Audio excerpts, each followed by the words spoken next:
What's going on, internet? Let's take a look at this brand new KTM, this new generation KTM factory edition, which I will assume will bleed into all the other regular models in the following year. But let's take a look, because this really is a new generation motorcycle. You know, unlike, I did a video on the 2022 YZ250, and I would still love to have one of those because I have a 2011 and I'm a big two-stroke fan. I'm a big YZ250 fan. It'd be nice to have one, but only so much money and time and space. But unlike that bike, the YZ250, the 2022 YZ250, that was really just an update. It's still the same frame, it's still the same engine, it's still the same suspension for the most part. There were some updates, but it's not a generational change. It's an update. This, the KTM, the 2022 KTM Factory Edition 450, it's an all-new bike, man. They've got changes to the frame.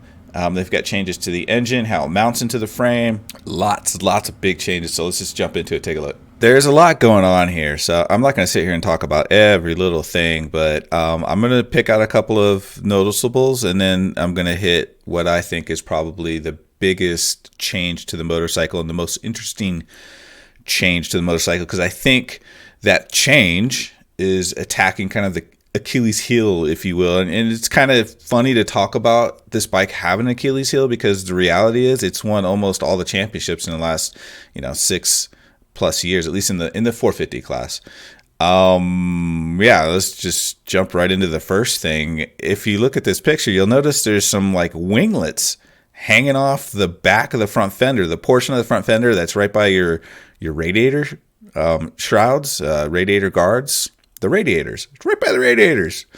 I guess they say that these help prevent roost from coming up from the front tire, into your helmet. Like, roost from other bikes rarely gets into your goggles and stuff because it's kind of coming at you at a perpendicular direction, but roost from the front tire can still make it past the fender and kind of come up underneath your helmet. And because you need, it's so much more of an anaerobic sport, right? That's why motocross helmets are open compared to like street bike helmets, right? So you've got this really, outward protruding mouth guard so that you have airflow and room to breathe, right? Versus if you look at a street bike helmet, it's much closer to your mouth, and you got a face shield, and you're so much more closed off. It gets kind of stuffy. I actually made a video about this where I did some laps with a street bike helmet versus a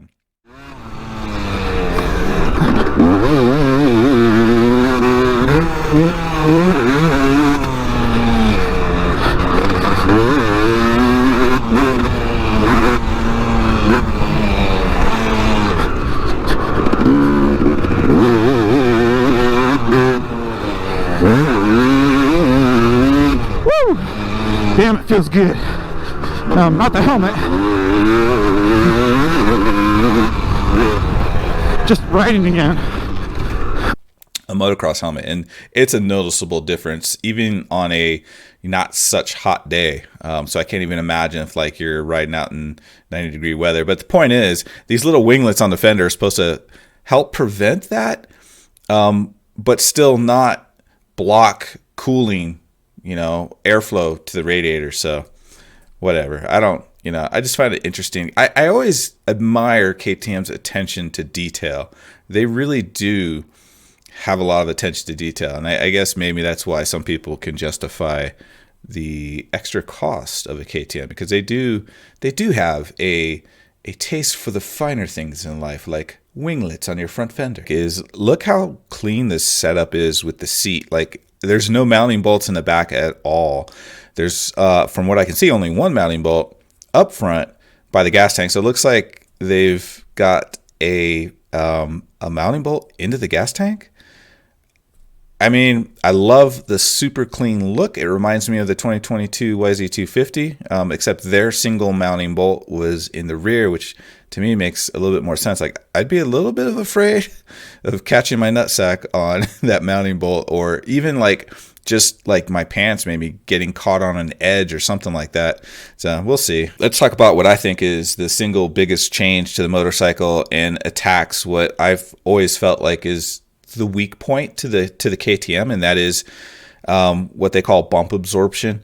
But it didn't matter. It didn't seem to matter who it was, whether it was Ryan Dungey or Marvin, and now Cooper Webb, and we'll see how Aaron Plessinger does on it because he's a bit of a taller rider, so whoops might be not as much of a big deal for him. I don't know, but and he won't have any experience on the previous frame, right? The first KTM he's really going to race on is going to be this new generation one. But right now we're looking at the and it's hard to see because we're kind of looking at it from the bottom.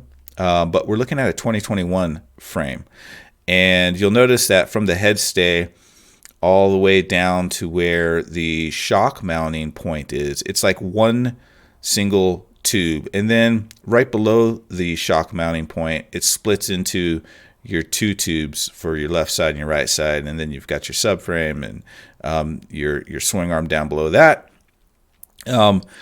But this is kind of what they've been running for a while now, and I kind of find it interesting. Here's a picture of, I think this is a 2003 YZ450, and it's a very similar design. This is obviously before they went to their aluminum twin spar kind of design. And even even Yamaha's aluminum frames kind of follow this a little bit more than like your Kawasaki and Honda and Suzuki. But you've got this one long tube all the way down to where it splits into two, and at that same point is where you've got this shock mounting point. So it's actually really similar in design. That's the past. Looking forward to the future. You can see huge change here, right? You still got one main tube coming down from the head stay, but it splits into two before you get to your shock mounting point, and now your shock mounting point is just kind of a bridge between the left side and the right side. And they say that this dramatically improves that whole bump absorption. I don't want to say issue, but obviously they've made this change to address something. They wouldn't have done this if they didn't think it was a weak point in the bike, right? I mean, if they didn't have riders complaining about it, right? So I guess, braking bumps, maybe not so much acceleration bumps, but braking bumps and whoops.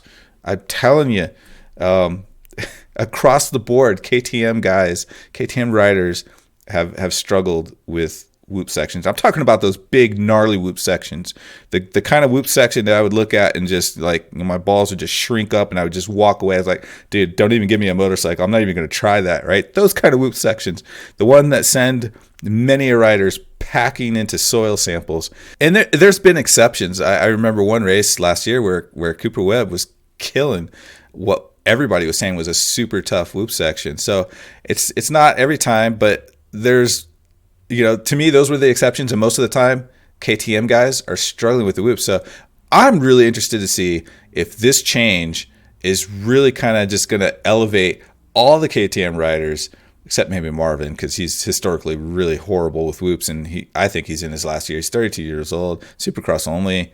All right, man, so I'm going to leave you guys with a couple of questions. Do you think this is going to make the KTM and the KTM team like super invincible?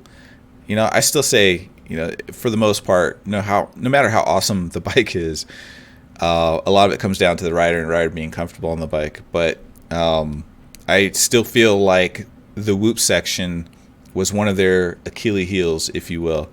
And it's weird to say it has an Achilles heel because they have won so many championships for the last 6 or 7 years. I think they've won all the 450 Supercross championships except in 2020 when Eli won. All the other ones in the last, since 2015 or 2016, they've all been KTM.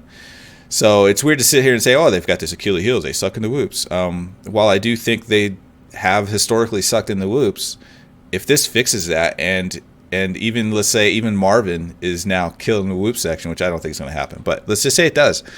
How much harder is it going to be for the competition to beat them? And with having three brands, we forgot to talk about Justin Barcia. He's getting screwed because Gas doesn't have a factory edition. He's not going to get to ride this bike because of the homologation rules. There is no, to my knowledge, there's no Gas factory edition motorcycle that has been updated like the Husqvarna Rockstar edition.